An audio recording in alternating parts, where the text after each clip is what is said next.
नमस्कार दोस्तों, स्वागत है आप सभी का। यहाँ पर होम साइंस सब्जेक्ट के अंतर्गत कुछ महत्वपूर्ण प्रश्नों को डिस्कस करने वाले हैं। कुछ प्रश्न आपके प्रीवियस ईयर में पूछे गए हैं और ये प्रश्न कोई भी जीआईसी, एलटी, यूजीसी नेट की अगर आप तैयारी कर रहे हैं तो ये क्वेश्चन आपके लिए ज़्यादा इम्पॉर्टेंट हो जाते हैं।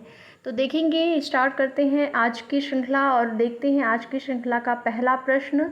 तो जो भी अभ्यर्थी चैनल पर नए हैं चैनल को सब्सक्राइब कर लें। वीडियो अगर पसंद आए तो वीडियो को लाइक शेयर भी कर दें और इस चैनल के माध्यम से डेली आपको प्रैक्टिस सेट इसी प्रकार से मिलते रहेंगे। और पिछली कई क्लासेस हुई हैं, अगर आप लोगों ने नहीं देखा है तो वो आप लोग देख लीजिएगा। इस वीडियो के डिस्क्रिप्शन में आपको उसका लिंक भी मिल जाएगा। तो देखेंगे यहाँ पर पहला प्रश्न क्या है। प्रश्न है डिंब अवस्था है। कौन सी अवस्था को डिंब अवस्था कहते हैं? ऑप्शन नंबर ए है गर्भाधान से 2 सप्ताह तक। ऑप्शन बी है तीसरे सप्ताह से दूसरे माह तक। ऑप्शन सी है तीसरे माह के प्रारंभ से जन्म लेने तक। ऑप्शन नंबर डी है स्त्री का अंडाणु। तो यहाँ पर डिंब अवस्था पूछ रहा है। अगर आपसे यहाँ पर अवस्थाओं के बारे में पूछेगा, गर्भावस्था के समय की जो अवस्थाएं हैं उनको 3 भागों में बांटा गया है। एक होता है आपका, अगर पहले की बात करें तो पहली अवस्था होती है, यहाँ पर देखेंगे डिंब अवस्था, या इसी को जो डिंब अवस्था है इसी को बीजावस्था भी कहते हैं। ठीक है, बीजावस्था भी कहते हैं। और ये जो होती है वो होती है पहली अवस्था। दूसरी अवस्था होती है भ्रूणावस्था। दूसरी अवस्था होती है भ्रूणावस्था। और जो तीसरी उस अवस्था होती है वो गर्भस्थ शिशु की अवस्था कहलाती है। ठीक है, गर्भस्थ शिशु की अवस्था। और ये आपका जो प्रश्न है वो टीजीटी में पूछा गया है। टीजीटी 2021 में ये प्रश्न आपका पूछा गया है। तो यहाँ पर डिंब अवस्था के बारे में पूछ रहा है, यानी कि आपकी पहली जो अवस्था है उसके बारे में पूछ रहा है। ठीक है, पहली अवस्था जो है उसके बारे में पूछ रहा है, कब से कब तक प्रारंभ होती है। तो जब आपको पता होगा कि पहली अवस्था को डिंबावस्था कहते हैं, दूसरी अवस्था को भ्रूणावस्था और तीसरी अवस्था को गर्भस्थ शिशु की अवस्था कहते हैं, तो वहाँ पर आपको समझ में आ जाएगा पहली अवस्था यानी गर्भाधान से 2 सप्ताह तक की जो अवस्था होती है उसको कहते हैं डिंबावस्था। प्रश्न का राइट आंसर हो जाएगा ऑप्शन नंबर ए। अगर आपको प्रश्नों की श्रृंखला पसंद आए तो आप वीडियो को लाइक शेयर ज़रूर कर दीजिएगा। और देखते हैं इसके बाद आपका ये है क्वेश्चन नंबर 2। और क्या है गर्भकालीन विकास की द्वितीय अवस्था पूछा है। देखिए प्रश्न, अगर आपने पहले प्रश्न की व्याख्या अगर आप ध्यान से सुने होंगे तो इस प्रश्न का भी आंसर आप बड़े ही आसानी से दे सकते हैं। मैंने आपको क्या बताया अवस्थाओं में? पहली अवस्था मैंने आपको बताया डिंबावस्था, ये आपकी है पहली अवस्था। ठीक है, ये आपकी पहली अवस्था है डिंबावस्था। और ये भ्रूणावस्था जो है ये दूसरी अवस्था है। डिंबावस्था को बीजावस्था भी कहते हैं। और ये जो है आपकी तीसरी अवस्था है गर्भस्थ शिशु की अवस्था। तो यहाँ पर आपसे द्वितीय अवस्था के बारे में पूछ रहा है। राइट आंसर हो जाएगा ऑप्शन नंबर सी। ठीक है, राइट आंसर जो हो जाएगा वो हो जाएगा आपका ऑप्शन नंबर यहाँ पर सी। इसके बाद देखेंगे नेक्स्ट है आपका अगला क्वेश्चन। भ्रूणावस्था रहती है, कब से कब तक की अवस्था जो होती है भ्रूणावस्था कहलाती है, आपको यहाँ पर बताना है। इस प्रश्न का राइट आंसर क्या हो जाएगा? तो जो पहली अवस्था होती है, आपने देखा जो पहला प्रश्न था उसमें आपसे डिंबावस्था के बारे में पूछा था कि डिंबावस्था जो होती है कब से कब तक की होती है। तो जो पहली अवस्था आपने बताया, मैंने आपको उसका आंसर बताया गर्भाधान से लेकर 2 सप्ताह तक की जो अवस्था होती है। ठीक है, गर्भाधान से 2 सप्ताह तक की जो अवस्था होती है वो आपकी पहली अवस्था हो गई। और यहाँ पर भ्रूणावस्था पूछ रहा है, यानी कि ये सेकंड अवस्था है। कौन सी अवस्था है? सेकंड अवस्था है भ्रूणावस्था। और कब से कब तक होती है? तो जब पहली अवस्था गर्भाधान से 2 सप्ताह तक होती है तो आपकी सेकंड अवस्था कब से कब तक होती है? वो होती है 2 सप्ताह से 8 सप्ताह तक। ठीक है, 2 सप्ताह से 8 सप्ताह तक। तो यहाँ पर इस प्रश्न का जो राइट आंसर हो जाएगा वो हो जाएगा आपका ऑप्शन नंबर बी। अगर आपने पहले प्रश्न की व्याख्या अगर आप ध्यान से सुने होंगे तो ये तीनों प्रश्न ही आप बड़े आसानी से कर सकते थे, दूसरा और तीसरा प्रश्न। इसके बाद देखेंगे नेक्स्ट है आपका ये क्वेश्चन, मासिक धर्म कितने दिनों का होता है आपको बताना है। बहुत ही आसान प्रश्न है, आप सभी को इसका आंसर आता भी होगा। तो अगर आपको जो भी आंसर आया आप कमेंट के माध्यम से आंसर भी अपना बता दीजिएगा। तो यहाँ पर मासिक धर्म कितने दिनों का होता है, तो 28 दिन राइट आंसर हो जाएगा आपका ऑप्शन नंबर डी, 28 दिन राइट आंसर हो जाएगा। ठीक है, इसके बाद देखेंगे, और जब मासिक धर्म की शुरुआत होती है तो उसे रजोदर्शन कहते हैं, और जब समाप्त होता है तो उसको क्या कहते हैं, रजोनिवृत्ति। ठीक है, समाप्त होता है तो उसे रजोनिवृत्ति कहते हैं। तो यहाँ पर राइट आंसर आपका हो जाएगा 28 दिन। इसके बाद देखेंगे, अगला है आपका, भ्रूण किसकी सहायता से माँ के शरीर से जुड़ा रहता है, आपको बताना है। भ्रूण किसकी सहायता से माँ के शरीर से जुड़ा रहता है।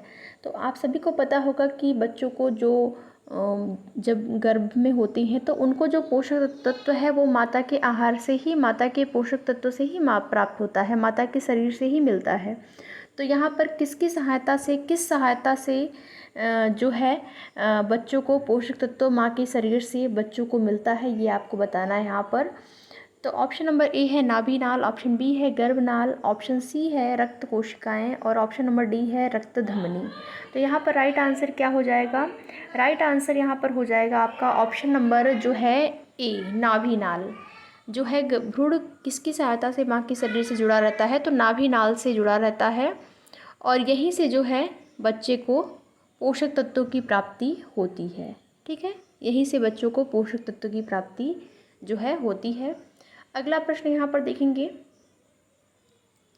क्या है ओवम का पीरियड होता है, कितने समय तक का ओवम का पीरियड होता है। ओवम यानी कि यहाँ पर अगर हिंदी में आप देखना चाहें तो देख सकते हैं डिम्ब, इसी को कहते हैं ओवम को, डिम्ब। तो यहाँ पर ओवम का पीरियड पूछ रहा है कितने समय तक का होता है। ऑप्शन नंबर ए है 0 से 2 सप्ताह, ऑप्शन बी है 0 से 4 सप्ताह, ऑप्शन सी है 3 से 8 सप्ताह, या फिर ऑप्शन नंबर डी है 8 से 10 सप्ताह। तो ये आपका जो प्रश्न है वो पीजीटी में पूछा गया है, पीजीटी में ये प्रश्न आपका पूछा हुआ प्रीवियस ईयर का क्वेश्चन है। और ओवम का जो पीरियड होता है वह होता है 0 से 2 सप्ताह। ऑप्शन नंबर जो ए है इस प्रश्न के लिए हो जाएगा राइट आंसर। ठीक है, इसके बाद देखेंगे, ये है आपका नेक्स्ट क्वेश्चन, क्या है गर्भाधान की प्रक्रिया। ऑप्शन नंबर ए है फैलोपियन ट्यूब में संपन्न होती है, ऑप्शन नंबर ए है फैलोपियन ट्यूब में संपन्न होती है, ऑप्शन बी है गर्भाशय में संपन्न होती है, ऑप्शन सी है डिम्बाशय में संपन्न होती है, या फिर ऑप्शन नंबर यहाँ पर देखेंगे आपका डी है, यहाँ पर देख सकते हैं जो ऑप्शन नंबर आपका डी है वेजाइनल कैनल में संपन्न होती है। तो गर्भाधान की प्रक्रिया जो होती है वह संपन्न होती है फैलोपियन ट्यूब में। ठीक है, फैलोपियन ट्यूब में संपन्न हो जाती है गर्भाधान की प्रक्रिया।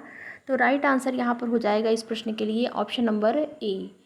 इसके बाद देखेंगे, नेक्स्ट है आपका क्वेश्चन, सगर्भता काल की अवधि होती है। सगर्भता काल की अवधि कब से कब तक होती है, आपको बताना है। ऑप्शन नंबर ए है अंडे के निर्माण से उसके गर्भाशय में पहुंचने तक, और ऑप्शन नंबर यहाँ पर देखेंगे बी है अंडे के निर्माण से उसके शुक्राणु से मिलने तक, ऑप्शन सी है निषेचन से जन्म तक, ऑप्शन डी है जन्म से लेकर 4 सप्ताह तक। तो सगर्भता की अवधि कब से कब तक होती है, सगर्भता की जो अवधि होती है वह निषेचन से जन्म तक होती है। ठीक है, निषेचन से लेकर जन्म तक होती है, और इसका जो समय टाइम पीरियड होता है कितने दिन का होता है, अगर आपसे पूछेगा तो आप बताएंगे 280 दिन।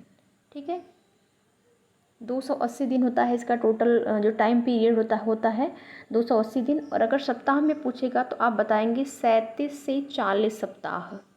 अगर ऑप्शन में 40 नहीं देता है 37 देता है तो आप 37 करेंगे, अगर 37 40 ना देकर 38 देता है तो 38 करेंगे। तो इसी प्रकार से 37 से लेकर 40 तक माना जाता है एक सामान्य जो है सप्ताह में अगर पूछेगा तो आपसे। राइट आंसर यहाँ पर हो जाएगा ऑप्शन नंबर सी। इसके बाद देखेंगे अगला है, तो प्रश्न है डिम्ब ग्रंथि का कार्य है। ऑप्शन नंबर ए है टेस्टोस्टेरोन का स्राव, ऑप्शन बी है प्रोजेस्टेरोन का निर्माण, ऑप्शन सी है सोमेटोट्रोपिक का निर्माण, ऑप्शन नंबर डी है इनमें से सभी। डिम्ब ग्रंथि का कार्य आपसे पूछ रहा है क्या होता है, तो डिम्ब ग्रंथि का जो कार्य है वो होता है प्रोजेस्टेरोन का निर्माण, प्रोजेस्टेरोन का निर्माण होता है। तो ऑप्शन नंबर जो बी है वो इस प्रश्न के लिए हो जाएगा राइट आंसर। इसके बाद देखेंगे अगला प्रश्न है गर्भाधान से 2 सप्ताह की जो अवस्था होती है क्या कहलाती है, तो गर्भावस्था से जो गर्भाधान से लेकर 2 सप्ताह की जो अवस्था होती है पहली अवस्था होती है, ठीक है, पहली अवस्था होती है। और पहली अवस्था को क्या कहते हैं? बीजावस्था या डिंबावस्था कहते हैं। ये आपकी है पहली अवस्था, इसी को बीजावस्था या फिर डिंबावस्था भी कहते हैं। दूसरी होती है भ्रूणावस्था और तीसरी होती है जिसे गर्भस्थ शिशु की अवस्था या फिर इसी को फीटस अवस्था के नाम से जानते हैं। तो यहाँ पर गर्भाधान से 2 सप्ताह की अवस्था पूछ रहा है, तो राइट आंसर हो जाएगा ऑप्शन नंबर ए यानी कि बीजावस्था। ठीक है, इसके बाद देखेंगे नेक्स्ट आपका ये क्वेश्चन, निम्न में से कौन मासिक धर्म का नियंत्रण करता है? आपको बताना है निम्न में से कौन मासिक धर्म का नियंत्रण करता है, कौन सा हार्मोन आपको बताना है यहाँ पर। ऑप्शन नंबर ए देखेंगे इंसुलिन हार्मोन, और ऑप्शन नंबर बी है थायरॉक्सिन हार्मोन, ऑप्शन सी है progesterone hormone, option number D है एस्ट्रोजन हार्मोन। तो मासिक धर्म का जो नियंत्रण होता है वो कौन सा हार्मोन करता है? एस्ट्रोजन हार्मोन के द्वारा किया जाता है। ठीक है, एस्ट्रोजन हार्मोन जो होता है वो मासिक धर्म का नियंत्रण करता है। और ये जो है आपका एस्ट्रोजन हार्मोन वो मुख्य रूप से महिलाओं के प्रजनन और यौन विकास के लिए ये उत्तरदायी होता है। प्रजनन और यौन विकास के लिए उत्तरदायी होता है एस्ट्रोजन नामक हार्मोन। प्रश्न का राइट आंसर यहाँ पर हो जाएगा ऑप्शन नंबर डी। इसके बाद देखेंगे नेक्स्ट आपका क्वेश्चन नंबर है, गर्भ नाल के द्वारा गर्भ जिस अंग से जुड़ा रहता है वह जाना जाता है। गर्भ नाल के द्वारा गर्भ जो है जिस अंग से जुड़ा रहता है उसको क्या कहते हैं? ऑप्शन नंबर ए देखेंगे जरायु के नाम से, और ऑप्शन नंबर यहाँ पर आपका बी है एपिथीलियम के नाम से, ऑप्शन सी है चैलेजा के नाम से, ऑप्शन डी है संयोजी ऊतक के नाम से। गर्भनाल द्वारा गर्भ जिस अंग से जुड़ा रहता है उसको किस नाम से जानते हैं? तो उसको कहते हैं प्लेसेंटा। क्या कहते हैं? प्लेसेंटा कहते हैं, या फिर उसी को जो है जरायु के नाम से भी जानते हैं, या इसी को अपरा भी कहते हैं। कई नाम है, आपसे ऑप्शन में अलग अलग नामों से पूछ सकता है, तो आप लोग ध्यान रखिएगा। अगर इंग्लिश वर्जन आप देखेंगे तो वहाँ पर केवल एक ही नाम मिलेगा, प्लेसेंटा।